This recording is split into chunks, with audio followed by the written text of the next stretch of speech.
하나님께서 오늘 우리에게 주시는 말씀은 창세기 2장 8절로 17절 말씀입니다. 창세기 2장 8절로 17절 말씀.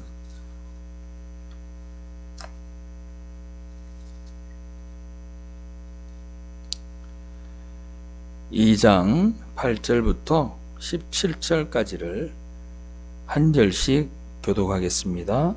여호와 하나님이 동방의 에덴에 동산을 창설하시고 그 지으신 사람을 거기 두시니라.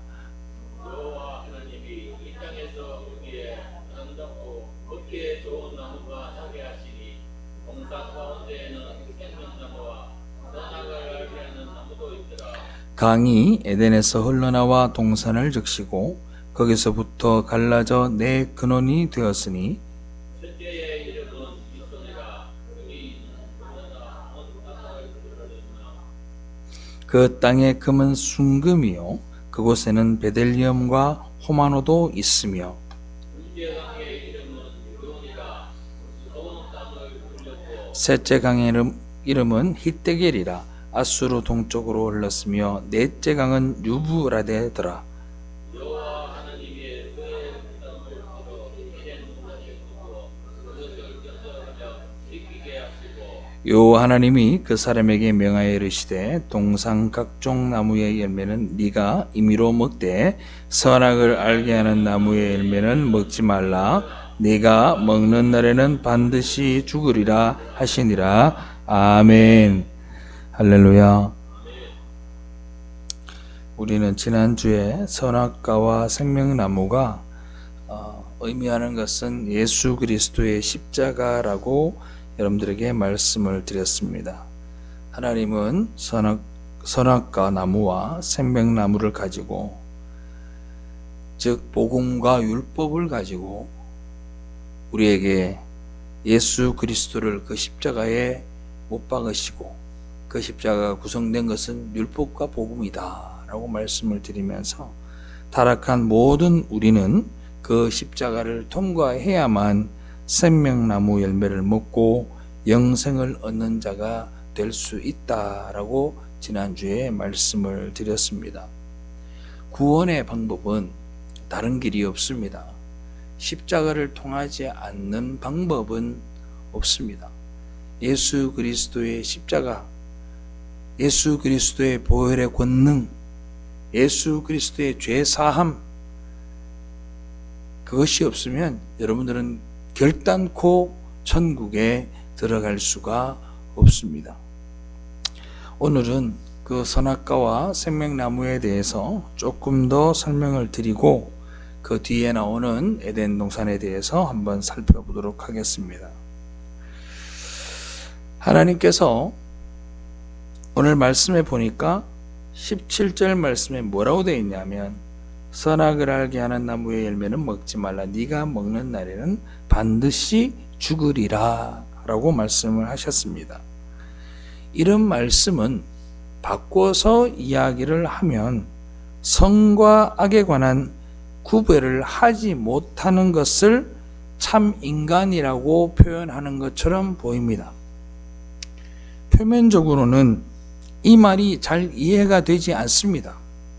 왜?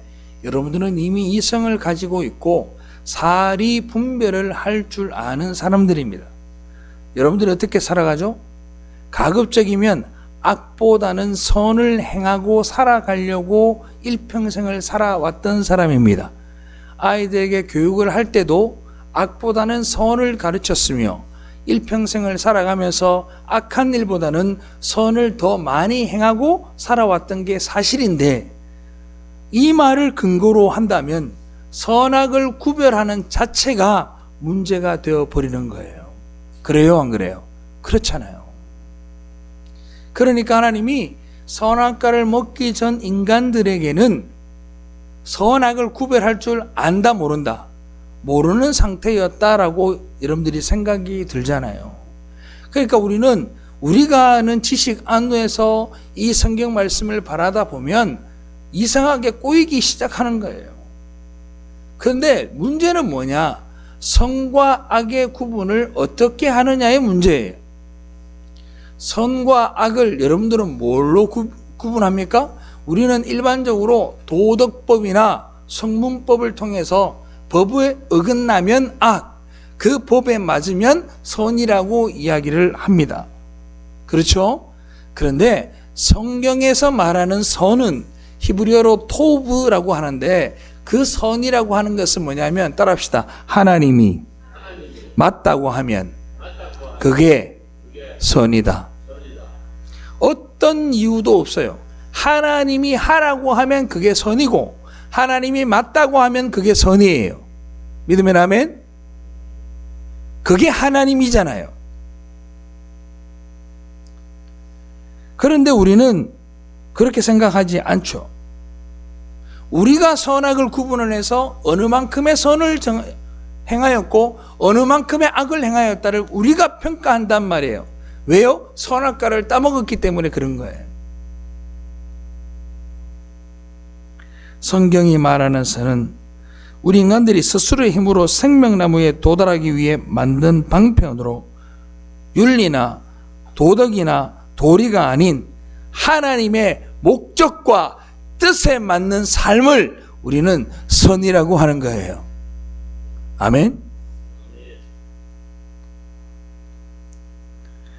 다시 말해서 여러분들이나 제가 주장하는 모든 고집과 모든 형식과 모든 것들을 다 내려놓는 거, 그리고 하나님만 바라보는 거, 그게 선이에요. 단적인 예를 하나 들어드릴까요? 100세에 낳은 아들 이삭을 모리아 땅 한 산으로 가서 거기에서 칼을 들어 이삭의 가슴에 칼을 꽂아라 했으니 아브라함은 그 칼을 들어 꽂으려 했던 것이 선인 거예요. 가나안 땅에 들어갔을 때 이스라엘 백성들에게 하나님이 뭐라고 얘기하냐면, 모든 여자와 모든 어린아이와 모든 살찐 짐승들까지로 전부 다 말살하라 했습니다. 그때 조금의 동정심도 가지지 아니하고 그들을 다 죽이는 것이 선입니다. 거기에다 대놓고 하나님이 그렇게 말씀하실 때, 하나님, 말이 됩니까? 이 어린 생명에게 칼을 들어 가슴에 칼을 꽂으라 하는 것이 과연 그게 맞는 겁니까? 라고 되묻거나, 하나님, 어찌 저 어린 아이들을 다 죽일 수가 있습니까? 어찌 저 연약한 여자들을 다 죽일 수 있습니까? 저 짐승들을 다 죽이는 것보다 우리가 먹고 사는 것이 더 중요한 것 아니겠습니까? 라고 묻는 것을 우리는 악이라고 하는 거예요. 다시 말하면 뭐예요? 하나님이 처음 에덴 동산을 만드셨을 때 아담과 하와에게 선악과를 따먹기 전의 상태는 하나님의 모든 말씀을 순종할 수 있는 상태를 우리는 선이라고 하는 겁니다. 할렐루야. 그런데 언제부터 우리가, 선악과를 따먹은 이후로는 그 선과 악을 우리가 구분하는 거예요. 이건 맞다, 이건 틀렸다. 여러분들 잘 하잖아. 응? 그게 얼마나 재밌는 줄 알아요? 옛날 어르신들은요, 평균 학벌이 국민학교밖에 안 돼. 그죠? 그러면 생각해봐요. 국민학교를 졸업한 사람도 있고, 국민학교를 졸업 못한 사람도 있고, 중학교를 졸업한 사람도 있고, 대학교를 졸업한 사람도 있어. 그런데 전부 다 맞다, 틀리다라는 단어는 다 써요. 이게 무슨 말이에요? 기준이 없다 이 말입니다.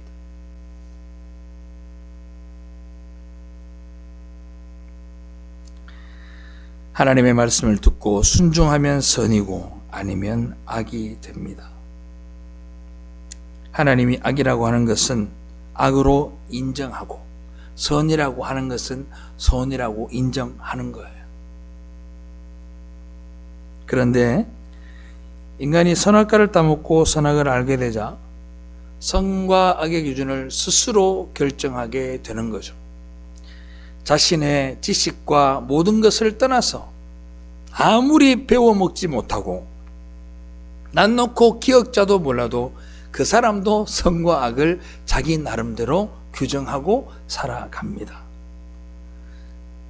그래서 인간은 스스로 판별자가 되는 거예요. 재판관이 스스로 되는 거예요. 자, 창세기 3장 22절 다 같이 읽어봅시다. 시작. 여호와 하나님이 이르시되 보라, 이 사람이 선악을 아는 일에 우리 중 하나같이 되었으니 그가 그의 손을 들어 생명나무 열매도 따먹고 영생할까 하노라 하시고. 아멘. 뭐라 그래요? 선악을 아는 일에 우리가 누구예요? 하나님처럼 됐다. 뭐가? 인간이 하나님이 되어버린 거예요. 그래서 함부로 이야기하는 거예요. 함부로 저 사람은 옳다, 저 사람은 나쁘다, 우리가 함부로 이야기하는 거예요.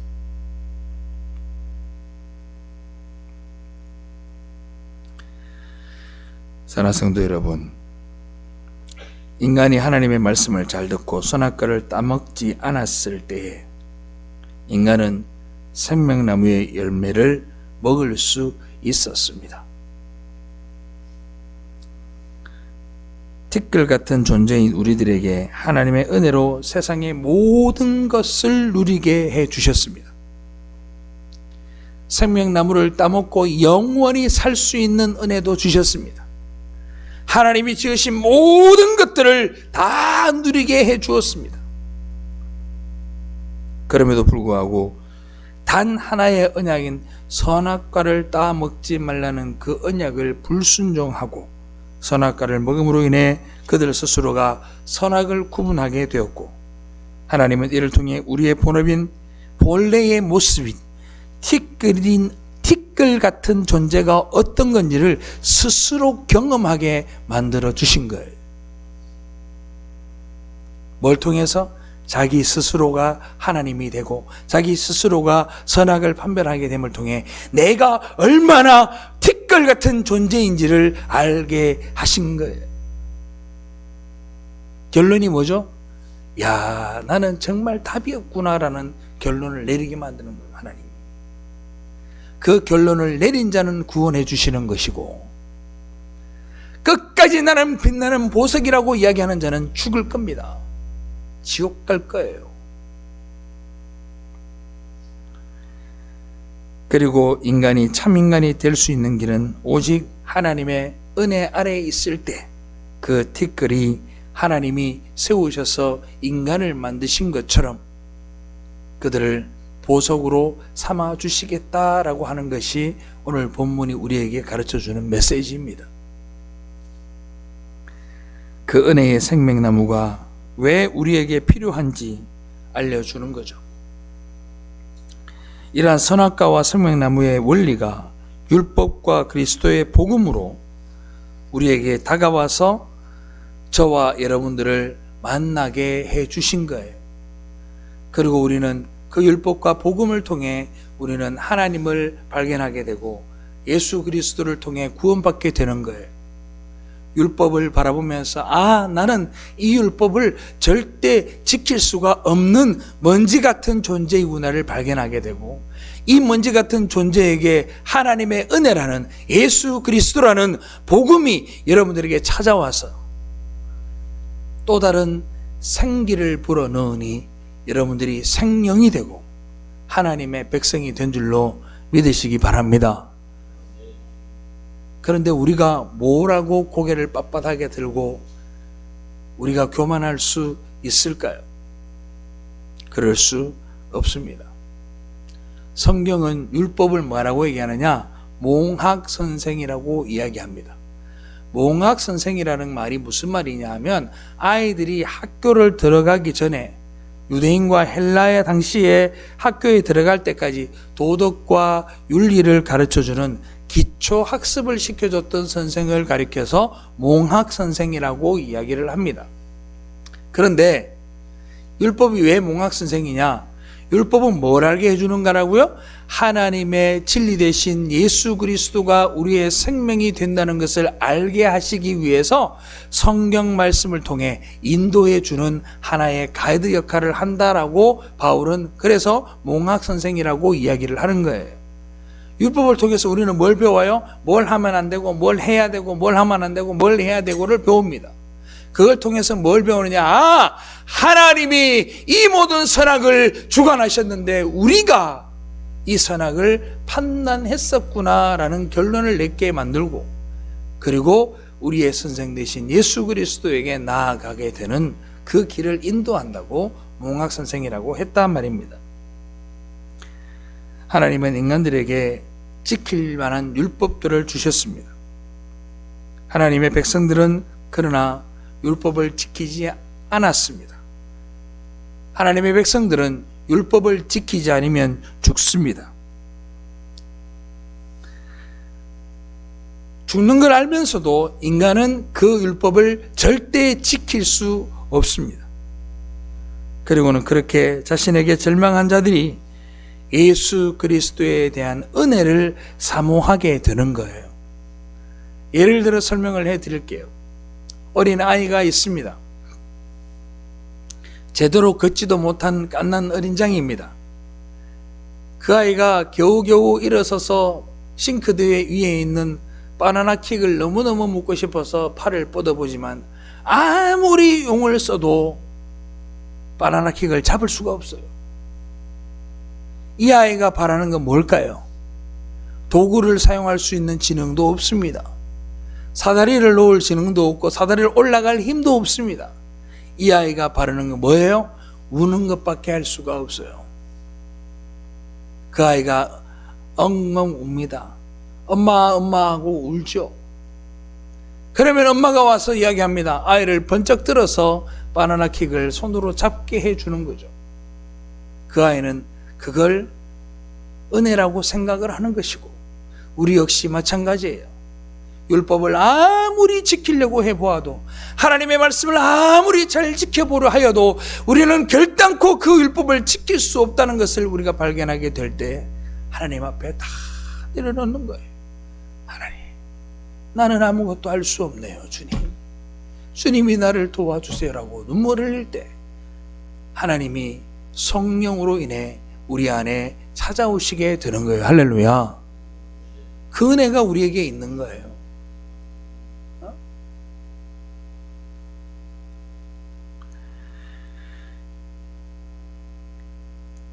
이렇게 인간은 스스로 하나님이 되려는 교만을 버리고 하나님의 보호 아래에 있으면서 하나님께 순종할 때 비로소 참 사람이 되는 겁니다. 그게 바로 하나님의 창조의 목적이고, 하나님은 이제 새롭게 창조되는 새하늘과 새 땅에서 그렇게 하나님께만 순종하며 그분께 모든 삶을 의뢰하는 자들로 그분의 백성을 삼으시고, 모든 자들이 하나님께 시선을 맞추고 영원한 하나님을 찬양하는 그 하나님의 나라를 완성하실 겁니다. 사랑하는 성도 여러분, 주 예수 그리스도께 여러분들이 붙어 있기를 주님의 이름으로 축원합니다. 다른 데 갈 길이 없어요. 꼭 주님께 붙들고 계세요. 좀 마음도 넉넉하고 힘도 넉넉하고 에너지도 넉넉하고 뭔가 주님을 향한 극단적인 사랑들을 주님 앞에 여러분들이 드려야 돼요. 더 간절히 기도하세요. 말세의 때가 되었을 때는 더 간절히 기도해야 합니다. 더 섬기세요. 더 사랑하세요. 제가 교회를 위해서 기도할 때 마음에 하나님이 주시는 메시지가 뭐냐 하면, 거미줄에 걸려있는 교회의 모습을 바라봐요. 우리 교회는요 너무너무 간당간당해요. 이 대한민국의 나라꼴하고 똑같아요. 하나님이 손을 뻗고 계시는데 나는 손을 잡지 않고 하나님만 내 손을 잡고 있는 꼴이에요. 여러분들이 주의 손을 잡기를 주님의 이름으로 축복합니다. 잡아요, 잡아. 왜 많은 은혜를 받고 하나님이 여러분들을 붙들어 주시는데 여러분들은 그 손을 안 잡아요? 그 손을 잡기를 바랍니다. 주님 앞에 눈물로 고백하고 눈물로 기도하고 말씀을 바라보고 좀 주님을 사모하고 그렇게 살아가세요.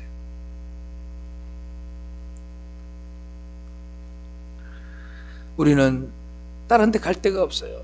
그분께만 딱 붙어 있어야 돼요. 그래서 성경은 우리에게 뭐라고 합니까? 우리는 가지다 이렇게 얘기합니다. 한번 봅시다. 요한복음 15장 5절 다 같이 봉독합니다. 시작. 나는 포도나무요 너희는 가지라. 그가 내 안에 내가 그 안에 있으면 사람이 열매를 많이 맺나니 나를 떠나서는 너희가 아무것도 할 수 없음이라. 아멘. 아무것도 할 수 없대요.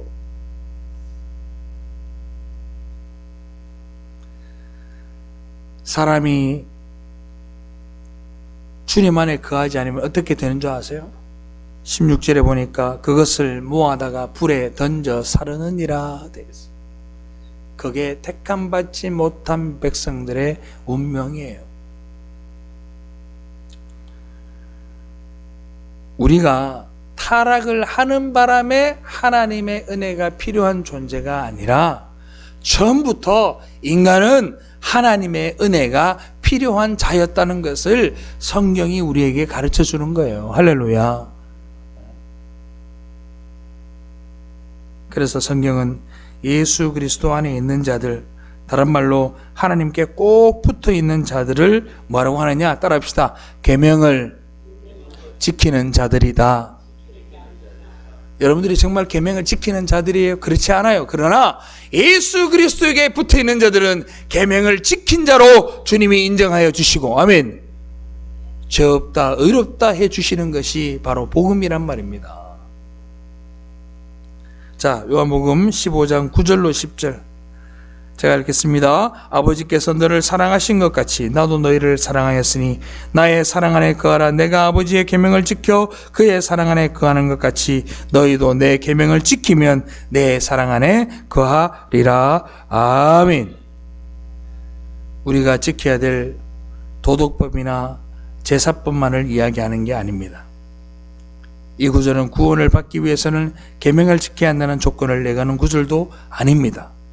하나님의 사랑과 예수 그리스도의 은혜로 말미암아 하나님의 사랑하게 거하게 된 자를 계명을 지킨 자라고 선포하는 말씀인 거예요. 따라합시다. 나는 계명을 지킨 자이다. 할렐루야. 하나님이 그 고백을 여러분들에게 하게 하시는 거예요. 선악과를 따먹지 않은 상태로 회복시켜 주는 거, 그걸 우리가 다른 말로 구원이라고 하는 거예요. 그런데 문제가 있어요. 여러분들 구원 받았습니까? 여러분들은 다 구원 받았어요. 방금 다 얘기했잖아. 나는 계명을 지킨 자다. 하나님이 너는 계명을 지킨 자라고 선포해 주셨는데, 그럼에도 불구하고 왜 우리는 여전히 하나님께 순종하지 못하고 그분께 맡기지 못하는 삶을 살고 있을까요? 왜 우리는 날이 가면 갈수록 우리 자신에 대해서 실망감을 가지고 절망감을 가지게 되는 걸까요? 왜 우리는 구원받았음에도 더럽고 추한 모습을 계속해서 드러내며 살아가는 걸까요? 왜 우리는 단 하나의 시험도 제대로 통과하지 못하고 매일이면 무너지고 약해져서 날마다 핑계대고 주님을 떠나는 일들을 반복해서 하는 걸까요?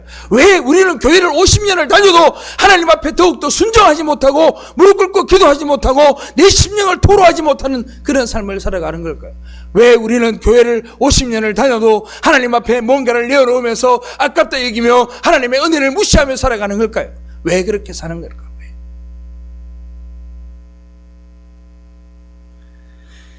우리는 우리의 인격을 통해 십자가라는 은혜의 복음을 삶으로 체험하고 체득하고 있기 때문에 그런 거예요.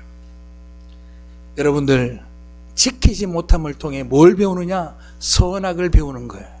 지키지 못함을 통해 하나님의 은혜가 필요하다는 걸 체험하고 체득하는 거예요. 사랑하는 성도 여러분, 지금껏 살아온 모든 과정들 속에 우리가 올바르게 살아간 것이 무엇이 그렇게 많겠습니까? 잘못 산 것들이 훨씬 더 많아요. 그러나 중요한 게 뭐냐? 지금 이 시점에 내가 이 하나님을 통해 지나온 모든 세월들을 하나님 앞에 회개할 수 있는 회개의 백성이 되었다는 것을 여러분들이 반드시 기억하시기를 주님의 이름으로 축원합니다. 그게 중요한 거예요. 어떻게 돌이킬 거요? 어떻게 돌이킬 거요?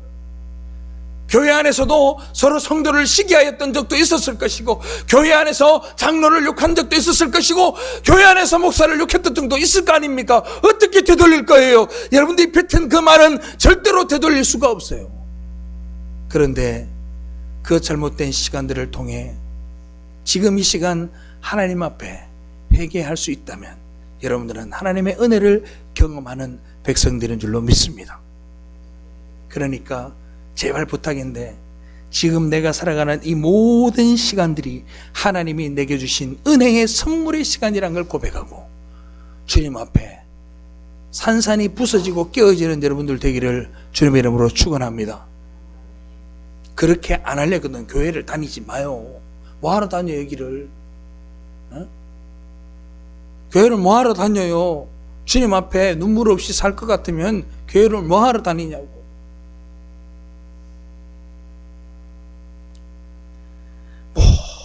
모든 성도는 이 시간들이 있어야만 합니다. 나는 선악과를 따먹을 수밖에 없는 사람이었구나. 그래 맞아, 하나님이 나를 아파하르 티끌로 만드셨다 하더니만 정말 나는 먼지 같은 인간이구나. 우리는 이 시간들이 있어야 합니다. 여러분 한 사람 한 사람이 다 그 시간들이 있어야 합니다.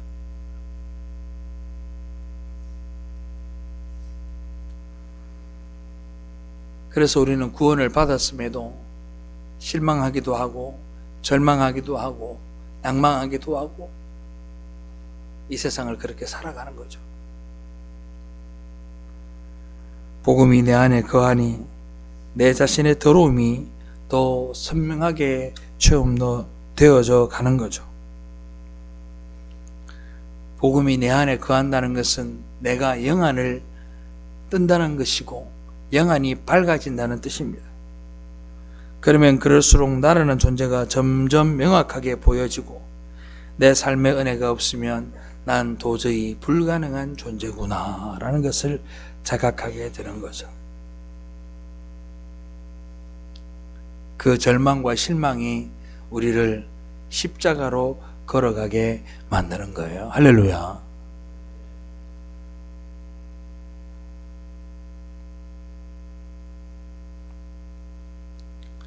찬송 중에 이런 찬송이 있잖아요. 내 모든 시험 무서운 죄를 주 예수 앞에 아뢰이면 근심에 쌓인 날 구해 주사 내 대신 짐을 져주시네. 그게 우리가 받은 은혜예요. 그게 여러분들 한 사람 한 사람이 다 받은 은혜라고. 그런데 우리는 저 문만 딱 나가면 그 은혜를 다 삭제하죠.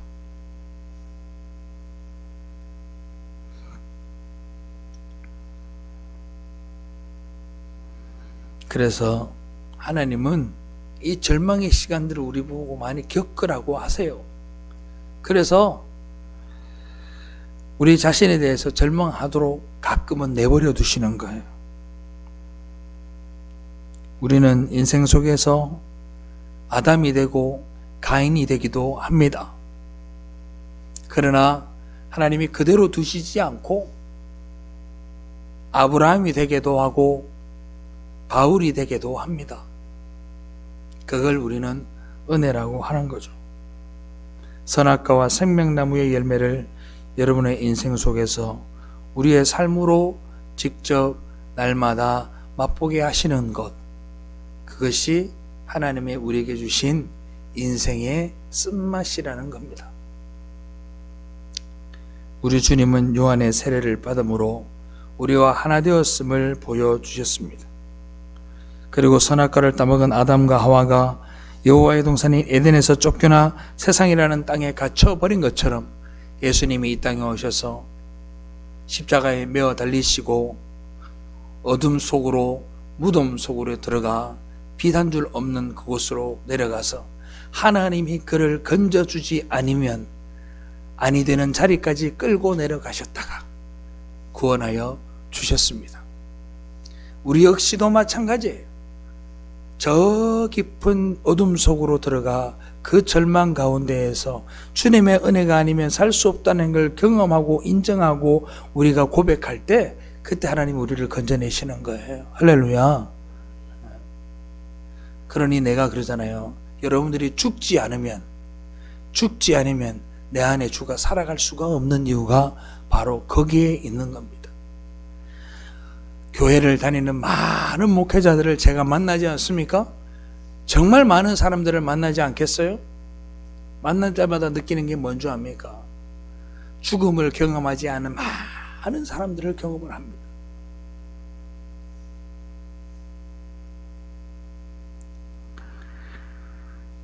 사랑하는 성도 여러분, 예수님의 무덤을 누가 열었죠? 천사가 열었어요. 예수님이 힘이 없어서 그 무덤 문을 천사가 연 게 아닙니다. 자, 히브리서 13장 20절 한번 봅시다. 다 같이 시작. 양들의 큰 목자이신 우리 주 예수를 영원한 언약의 피로 죽은 자 가운데서 이끌어내신 평강의 하나님이 그래요. 하나님이 그를 끄집어내신 거예요. 왜요? 하나님의 도움 없이는 못 나오는 어둠까지 내려가셨기 때문에. 여기에 보면 이끌어내다라는 단어가 있어요. 이게 헬라어로 따라합시다. 안 하고 뭐 놀라지 마세요. 안 하고를 이끌어내다라는 뜻이에요. 안 하고 드시고 싶죠, 갑자기. 예? 안 하고라는 헬라어가 이끌어내다라는 뜻인데 어디에서 이끌어내는 거냐면 감옥이나 법정으로 끄집어낼 때 우리는 뭐 한다 하죠? 이거를 우리 한글말로 한자로 뭐 하는 말 있잖아요. 법정으로 이렇게 끌고 나오는 걸 얘기할 때 안 하고라고 얘기를 해요. 왜 예수 그리스도를 무덤에서 끌고 나오는 것을 법정 용어로 끌고 나온다고 얘기를 했을까? 왜 그렇게 끌고 얘기했을까? 이스라엘 사람들은 그 용어에 익숙하기 때문에 그런 거예요. 안 하고 이렇게 끌려 나오는 거구나. 하나님이 무죄로 끌고 나오시는 거나 죄 없음으로 끌고 나오시는 거를 그들이 인지할 수 있게끔 그들의 문화에 맞게끔 안 하고라는 단어를 썼단 말입니다. 우리가 바로 그 예수의 삶을 살다가 가야 되는 거예요. 제가 여러분들에게 그런 말씀을 드렸잖아요. 하늘나라에 가서 재판을 하는 걸 만약에 묘사를 한다고 한다면 재판장 대신 하나님이 앉아 계실 것이고, 검사가 누구라 그랬죠? 검사가 누구라 그랬어요? 까먹은 거예요. 대답 안 하는 거야. 검사는 누구지? 마귀잖아, 마귀. 마귀가 정죄한단 말이야. 저 정권사가 어제 맨날 며칠 몇 시 몇 분에 뭘 했고요, 죄를 쫙 읊어준단 말이에요. 검사가. 기소를 해야 될 거 아니야. 막 정죄를 하는 거지. 그러고는 다 듣고는 뭐라 그럽니까? 변호사가 누구냐? 변호사가 우리 성령님이에요. 성령님이 뭐라 그래요? 다 듣고는 그 죄 인정합니다. 그런데 이 정권사가 죄 없는 증거가, 정확한 증거가 있습니다. 그러니까 재판장이 묻는 거죠. 뭐냐 그러죠. 그러니까 뭐라 그래요? 성령님이 저 정권사 심령에는 십자가가 있습니다. 예수가 있습니다. 그러는 거예요. 그러니까 재판관이 뭐라 그래? 모든 때를 다 들었음에도 불구하고 무죄라고 한단 말이에요. 할렐루야. 그게 우리가 받은 은혜예요. 그 예수라는 한 줄 때문에 땅 무죄라고 한단 말이에요. 무죄라고. 그런데 어디도 시금방을 떨어요. 예수 믿는 사람들이 마치 자기들이 뭘 잘한 것처럼 시금방을 떨어요.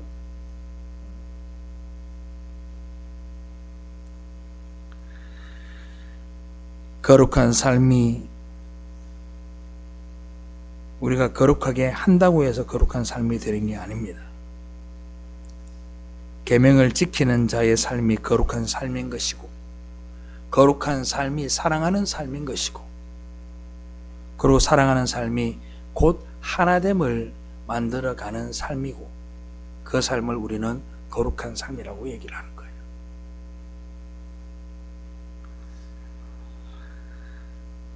사랑하는 성도 여러분, 그 하나님의 영광을 드러내는 삶, 하나님의 영광을 발산하는 삶들을 저와 여러분들이 살아내기를 주님의 이름으로 축원합니다. 그렇게 살아가실 거죠? 꼭 그렇게 사시길 바라요. 자, 계속해서 우리 본문 15절 한번 봅시다. 15절 보니까 여호와 하나님이 그 사람을 이끌어 에덴 동산에 두어 그것을 경작하며 지키게 하시고, 그렇게 했어요. 그리고 17절에 보니까 뭐라 그래요? 선악을 알게 하는 나무 열매는 먹지 말라. 네가 먹는 날에는 반드시 죽으리라 하시니라 그랬어요. 경작하며 지키라는 이 말과 선악과가 무슨 관련이 있는가? 바로 피조물을 다스리며 지키는 일의 내용이 바로 선악과를 먹지 말라는 것과 관련이 있다는 걸 우리가 알 수 있어요. 하나님은 인간을 만물의 제사장으로 세우시고 그들을 다스리고 지켜서 인간에게 떨어진 하나님께 순종하고 계명을 지키는 삶을 살아야 된다라는 에덴 동산의 원리 안에서 그들을 떠나지 말라고 명령을 하신 거예요. 왜? 아담은 에덴 동산의 제사장이었거든요. 그러니까 아담이 말하는 대로 그걸 지키고 살아야 하는데 우리는 어때요? 지키지 못하죠. 오늘날 하나님의 계명을 지키는 자들이 된 저와 여러분들은 이 인생을 어떻게 살아야 되느냐? 떠나지 않으려고 해야 됩니다. 창조의 목적으로 돌아가서 하나님께 순종해야 합니다. 그 말씀을 존귀히 대하여야 합니다. 하나님께 의존하고 살아가야 되고 하나님께 영광을 돌리며 살아가야 합니다.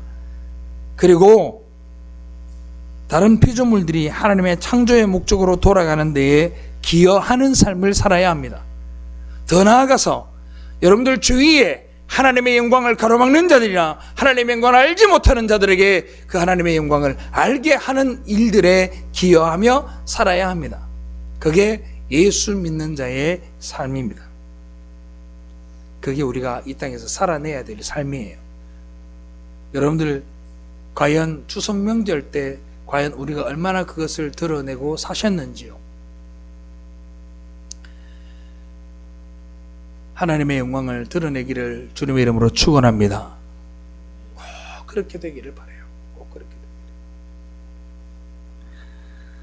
자, 이제 에덴 동산에 흐르는 내광과 그 묘사에 대한 것들을 한번 살펴볼게요. 2장 10절 우리 다 같이 한번 읽어볼까요? 시작. 강이 에덴에서 흘러나와 동산을 적시고 거기서부터 갈라져 내 근원이 되었으니. 아멘. 히브리어에서는 보통 네 방향을 네 개가 만들어졌다고 하면 사방 방향을 드러내는 겁니다. 방향. 그래서 에덴 동산에서 강물이 하나 흘러나왔대. 강이 에덴에서 흘러나와 갈라져서 네 개 되었으니까 강이 에덴 동산에서 나올 때의 강 이름은 뭘까요? 에덴 강인가요? 아니죠. 이름이 없어요. 그런데 에덴에서 흘러나와서 밖으로 나오면서 네 개로 갈라져서 그 강 이름이 몇 개가 되죠? 네 개가 되죠. 네 개가. 그 네 개의 이름을 이렇게 이야기합니다. 첫 번째, 비손. 그 뜻은 풍성하다라는 뜻입니다. 두 번째 강은 기혼. 기혼입니다. 기혼. 기혼의 뜻은 터져나가다라는 뜻이에요. 세 번째 강은 뭐냐면 히데겔인데 히데겔의 의미는 화살처럼 빠르다라는 뜻입니다. 네 번째 강의 이름은 유브라데입니다. 유브라데. 유브라데는 뭐냐? 따라합시다. 달콤하다. 자, 풍성하고 터져나가고 화살처럼 빠르고 달콤한. 그러니까 이거를 조합해 보면 풍성하고 달콤한 것이 온 세상을 향해 화살처럼 터져나가게 되는 것을 에덴 동산에서 나온 강들이라 이 말입니다. 그 말인즉슨 무엇을 의미하느냐? 이 강이 네 개였다라는 게 중요한 게 아니라 온 세상을 향해서 에덴의 축복이 온 열방으로 터져나갈 것을 성경이 우리에게 이야기해 주는 거예요. 할렐루야. 그 장면이 이 에덴 동산이라는 여기에만 나타나는 게 아닙니다. 신약에서도 예수 그리스도가 생수의 강을 이야기를 합니다. 에스겔 성전에서도 생수의 강을 이야기를 합니다. 요한계시록에서도 그 생수의 강을 이야기합니다. 그 세 개의 강의 공통점이 뭐냐? 이 강물이 쫙 퍼져나가서 온 열방 가운데 생명을 일으키고 꽃이 피게 만들고 열매가 맺게 하겠다라는 것이 하나님이 우리에게 주시는 메시지예요. 할렐루야. 그래서 계시록에 보니까 볼까요? 22장 1절로 2절 우리 다 같이 읽어봅시다. 시작. 또 그가 수정같이 맑은 생명수의 강을 내게 보이니 하나님과 및 어린 양의 보좌로부터 나와서 길 가운데로 흐르더라. 강 좌우에 생명나무가 있어 12가지 열매를 맺되 달마다 그 열매를 맺고 그 나무 잎사귀들은 만국을 치료하기 위하여 있더라. 아멘. 12가지 열매라는 게 뭐냐? 12가지 열매라는 건 이 모든 나라의 족속들을 이야기하는 거예요. 열방을 이야기하는 거예요. 모든 사람들을 향해 그 모든 생수가 흘러가게 만들고 그 예수 그리스도를 만난 자, 그 그리스도를 그 가운데 모신 자들은 모두가 열매를 맺고 만국에 치료하는 죽음을 당하지 않은 자들로 되게 하겠다. 이걸 창세기 때부터 이야기한 거예요. 그러니까 창세기 에덴 동산과 에스겔서에 나오는 성소에서 흘러나오는 물, 그리고 새하늘과 새 땅에서 하나님과 어린 양의 보좌로부터 흐르는 생명수의 강은 정확하게 같은 것을 상징하고 있는 거예요. 무슨 말이에요? 하나님과 예수님으로부터 흘러나온 그 생수의 강을 통해 모든 사람이 생명을 얻고, 할렐루야, 할렐루야, 죽음에서 벗어나는 영원한 생명을 누리는 하나님의 열매가 될 것이라는 거예요. 이거를 누가 하게 합니까? 바로 성령 하나님이 하시는 거예요. 에덴 동산에서 발원하여 사방으로 갈라져 흐르게 되는 그 강물은 예수 그리스도로 말미암아 유대인들만이 아닌 온 세상 사람들이 하나님을 만나게 되고 하나님을 인정하게 되는 자들은 생명을 주고 소생시키게 될 것을 우리에게 예표한 것이 바로 이 네 개의 강이 하는 네 개의 강이 보여주는 의미입니다. 그런데 창세기에 보면 어떤 이야기가 나오냐면 이 강이 흐르는 곳곳마다 뭐가 있다고 얘기하냐면은 각종 보배들이 있다고 이야기를 합니다. 그 강물이 흐르는 곳에는 순금이 있고 베델리엄이 있고 호마노가 있다고 이야기를 합니다. 그 보석 같은 존재들이 바로 누구냐 따라합시다. 그 보석은 가슴에 손대세요. 그 보석은 나다. 할렐루야. 하나님이 여러분들을 그렇게 생수의 강이 흐르게 하시고 그 복음을 통해서 한 사람 한 사람이 다 보석이 되게 하신 거예요. 그게 의미하는 바가 출애굽기에 나오는 제사장 가슴에 있는 12개의 보석이 바로 그것을 의미하는 겁니다. 그 보석이 여러분들 한 사람 한 사람이라고. 그 보석이 누구에게? 예수 그리스도에게, 예수 그리스도의 하나님의 성령의 역사로 말미암아서 그 생수로 인하여 여러분들이 다 보석이 되게 되는 겁니다. 그런 언약이 창세기부터 시작해서 요한계시록까지 수도 없이 숨어 있잖아요. 그런데 어쩜 그렇게 그 약속을 안 믿는지, 어쩜 그렇게 약속을 무시하고 살아가는지 참 알 수가 없을 정도로 우리는 비천한 자들이 아닐 수 없어요. 사랑하는 성도 여러분, 말씀을 맺을게요. 진짜 하나님 한번 믿고 살아봐요. 진짜 하나님 붙들고 한번 살아가봐요. 온전히 주님만 믿고 한번 살아가 보자고요. 눈을 떠보니 나를 등에 업은 하나님의 사랑이 나를 등에 업고선 번쩍 들어서 생명나무를 따먹도록 해주시는 하나님의 놀라운 역사가 우리에게 있더라는 거예요. 크지 못해서 알지 못해서 밑에서 앵앵거리고 울고 있는 그 아이를 번쩍 들어 바나나 킥을 손으로 잡게 해주는 것처럼 하나님께서 여러분들을 번쩍 들어 생명나무 열매를 먹게 하시는 줄로 믿으시기를 바랍니다. 그 은혜를 여러분들이 이 땅에서 받았으면 하나님 앞에 인색하지 마세요. 하나님 앞에 시간과 물질과 여러분들의 에너지와 여러분들의 건강과 모든 것을 주님 앞에 내어줄 수 있는 준비를 하시기를 바랍니다. 이제 그때가 머지 않았습니다. 너무나도 어려운 일들을 여러분들은 맞이하게 될 겁니다. 그때에 주님의 손을 놓지 않게 되기를 주님의 이름으로 축원합니다. 기도하겠습니다.